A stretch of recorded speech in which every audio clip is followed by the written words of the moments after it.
Hello बच्चों, तो कैसे हो आप सब। स्वागत है आपका पेयर ऑफ लीनियर इक्वेशंस की अनदर वीडियो में।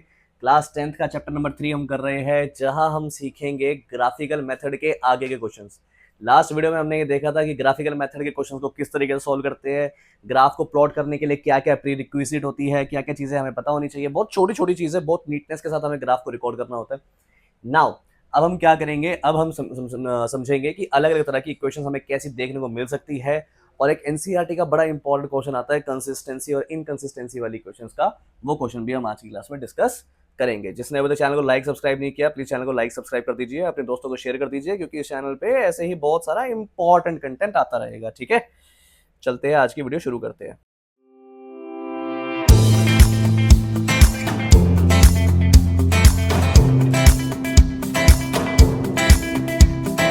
तो आज की वीडियो जो हम शुरू करेंगे, इसमें हम सबसे पहले जब बात करेंगे, ये बात हम पहले कुछ वीडियोस में ऑलरेडी कर चुके हैं, लेकिन आज हम इससे रिलेटेड कुछ क्वेश्चंस करेंगे और एक स्पेसिफिक टाइप ऑफ क्वेश्चंस करेंगे जो बेसिकली होती तो ग्राफ की है, लेकिन कई लोग इसको ग्राफ में कंसीडर करते भी है और नहीं भी करते हैं। Now what is this? So ये क्या है, एक इंपॉर्टेंट ऑब्जर्वेशन है जो हम आमतौर पर नोटिस करते हैं, विच इज क्या सर, जब आपने चैप्टर का इंट्रो दिया था तब आपने मुझे बताया था कि जो हमारी स्टैंडर्ड फॉर्म होती है पेयर ऑफ लीनियर इक्वेशंस की, not linear equations, it's pair of linear equations.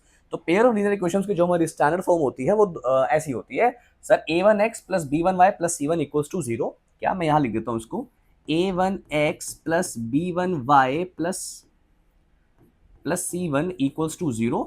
दूसरी इक्वेशन की फॉर्म क्या होती है मेरी sir, a2x plus b2y plus c2 equals to 0। ठीक है, इतनी बात समझ में आ गई।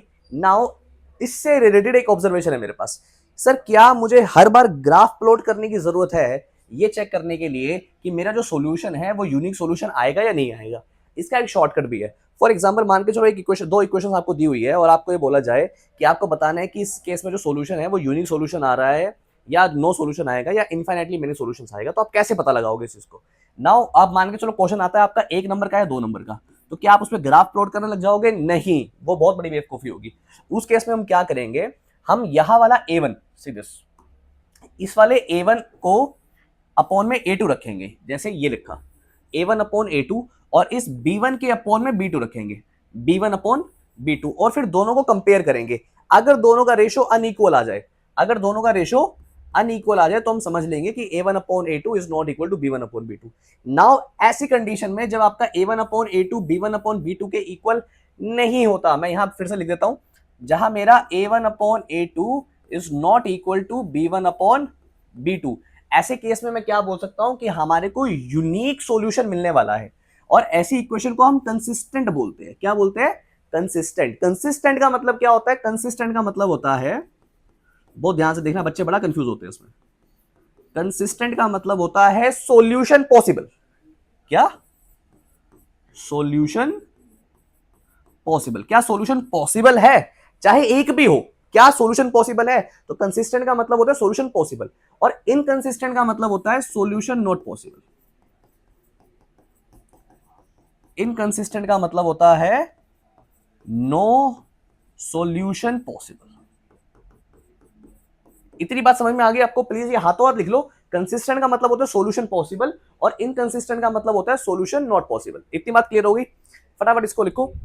ओके, नाउ जो नेक्स्ट चीज मुझे पता है वो क्या पता है, जब ऐसा ग्राफ होगा, the graph will be a pair of lines intersecting at a unique point, यानी ऐसे केस में मेरा यूनिक सॉल्यूशन निकलने वाला है।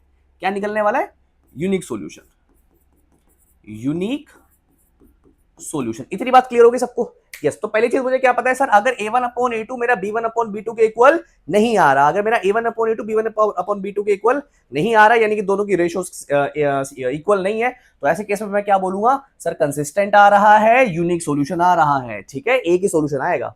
नाउ सर और क्या हो सकता है? सी दिस, दूसरी चीज जो हो सकती है वो क्या है, a1 upon a2 b1 upon b2 के इक्वल तो आ जाए। क्या sir? a1 upon a2 b1 upon b2 के तो इक्वल आ जाए, लेकिन c1 अपॉन c2 के इक्वल ना आए। क्या? c1 अपॉन c2 के इक्वल ना आए। ऐसे केस में क्या होगा? ऐसे केस में मैं बोलूंगा कि ये जो पेयर ऑफ इक्वेशंस है ये इनकंसिस्टेंट है। क्या है? अब ऐसा कब होता है? ऐसा तब होता है जब आपकी लाइंस पैरेलल हो। क्या हो? पैरेलल हो, लाइक दिस। और ऐसा कब होता है? जब आपकी जो लाइंस है वो एक दूसरे को क्रॉस कर रही हो, कट कर रही हो किसी जगह पे, तो लाइंस पैरेलल होगी, इनकंसिस्टेंट होगा, कोई सॉल्यूशन नहीं आएगा। क्या कोई सॉल्यूशन नहीं आएगा ना, कोई सॉल्यूशन नहीं आएगा। The graph will be a pair of parallel lines, graph होगा एक पेयर ऑफ पैरेलल लाइंस, ठीक है। एंड ऐसी इक्वेशंस का कोई सॉल्यूशन नहीं आने वाला, ना नको इले। ओके, नाउ नेक्स्ट चीज जो मुझे क्या पता है, वो क्या पता है, वो है कि सर अगर तीनों इक्वल हो जाए तो क्या, अगर तीनों इक्वल हो जाए तो क्या करेंगे हम, a1 upon a2 equals to b1 upon b2 equals to c1 upon c2। उस केस में क्या करेंगे, बहुत ध्यान से देखना, सी दिस ऐसे केस में जो सॉल्यूशन आएगा मेरा कंसिस्टेंट होगा। क्या होगा, कंसिस्टेंट होगा। और ऐसे केस को हम डिपेंडेंट भी बोलते हैं, ठीक है, डिपेंडेंट भी है, कंसिस्टेंट भी है। और ऐसे केस में हमें कोइंसिडेंट लाइंस मिलने वाली है, घड़ी में 12 बजने वाले हैं, ठीक है।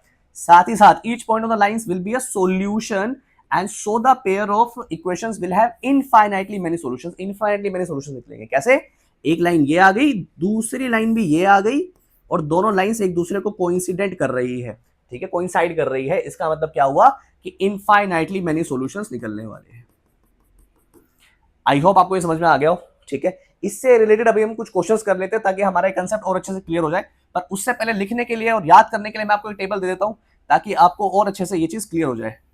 मैं आपको कहूंगा इस वीडियो को पॉज करके इसका स्क्रीनशॉट ले लो, इसकी फोटो खींच लो, ताकि आपको क्लियर रहे कि आपको एग्जाम में करके क्या आना है, ठीक है। Sir a1 upon a2 is not equal to b1 upon b2 होगा, तो लाइंस मेरी इंटरसेक्ट करेगी, लाइंस इंटरसेक्ट करेगी, साथ ही साथ एक सॉल्यूशन ही आएगा। यूनिक सॉल्यूशन बोलते हैं उसको, क्या बोलते हैं, यूनिक सॉल्यूशन। प्लस सिस्टम जो होगा उसको कंसिस्टेंट बोलेंगे, क्योंकि सॉल्यूशन पॉसिबल तो कंसिस्टेंट।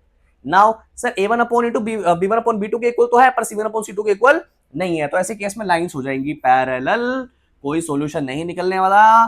साथ ही साथ क्योंकि सॉल्यूशन नहीं निकलेगा तो उसको बोलूंगा इनकंसिस्टेंट। नाउ तीसरा क्या sir, a1 upon a2 b1 upon b2 c1 upon c2 तीनों बराबर हो गए।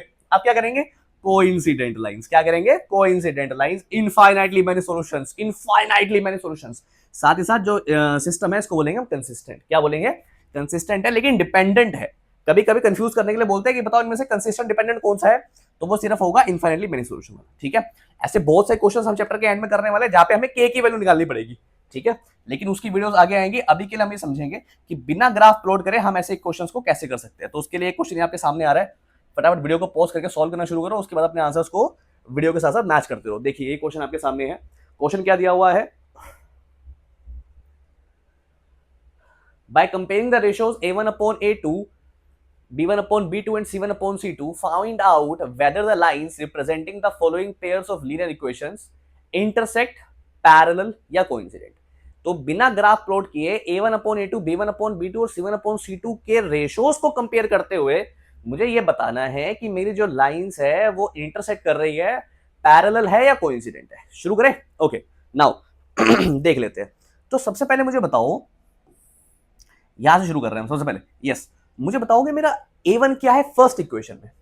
सर फर्स्ट इक्वेशन में आपका a1 है 3। ए क्या होता है, a होता है जो x के साथ होता है, ठीक है, क्या x के साथ होता है, ठीक है। नाउ a1 है मेरा 3, तो मैं यहां लिखूंगा 3 अपॉन में a2 क्या है मेरा, a2 है 2, ठीक है। नाउ b1 क्या है मेरा, सर b1 है मेरा 1 और b2 है 5। b1 है मेरा 1 और b2 है मेरा 5।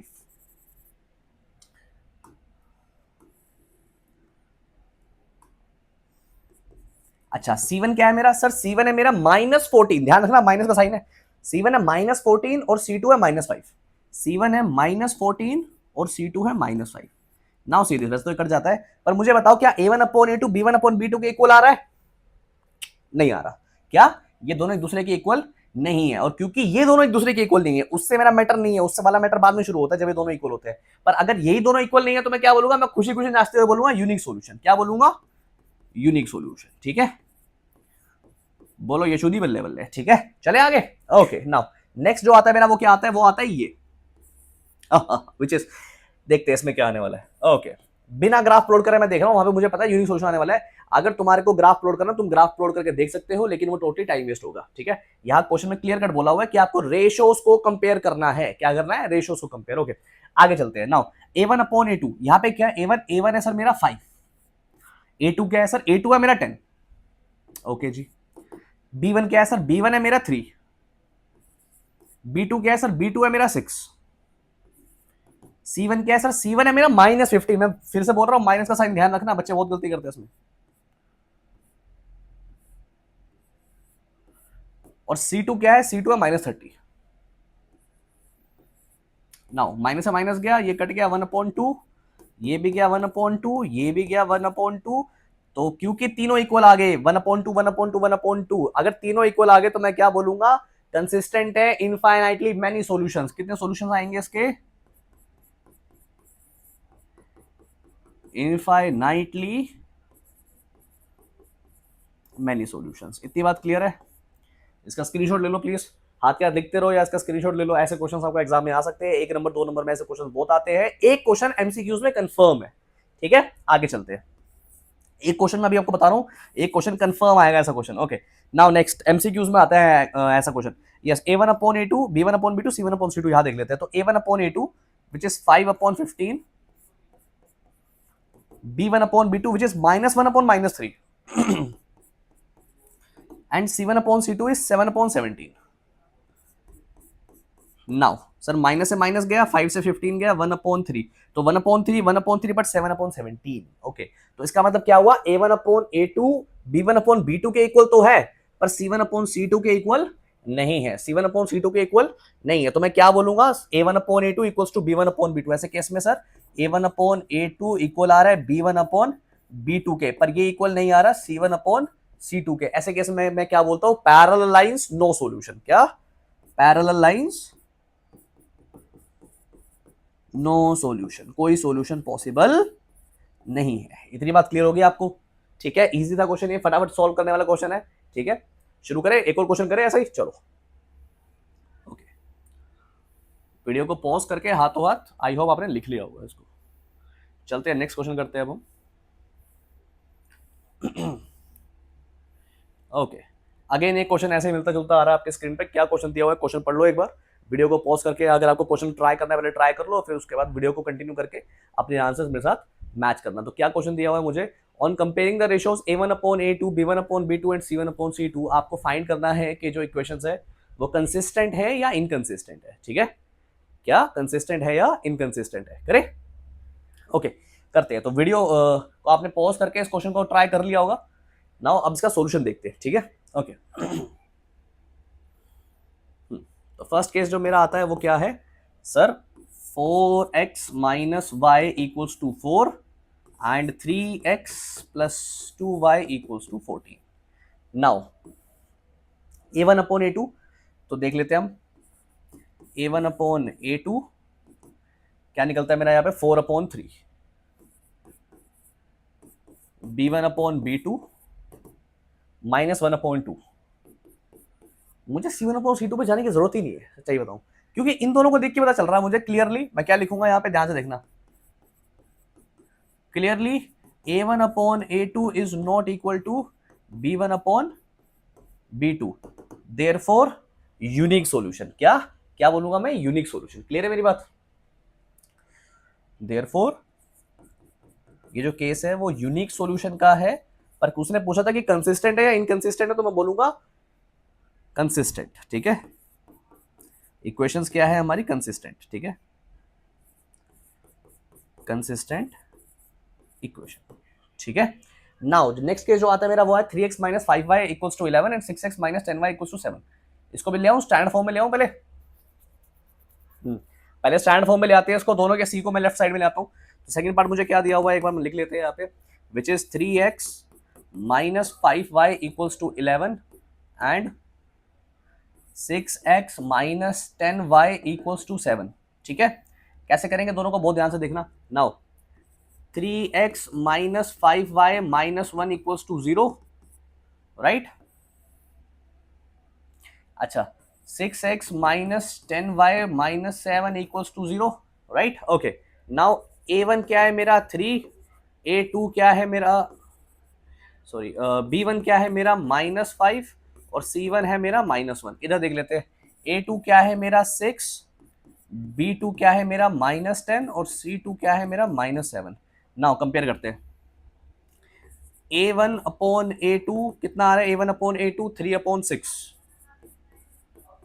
1/2, b1 अपॉन b2 को कंपेयर करते हैं। b1 क्या है -5, b2 है -10, तो -5 अपॉन -10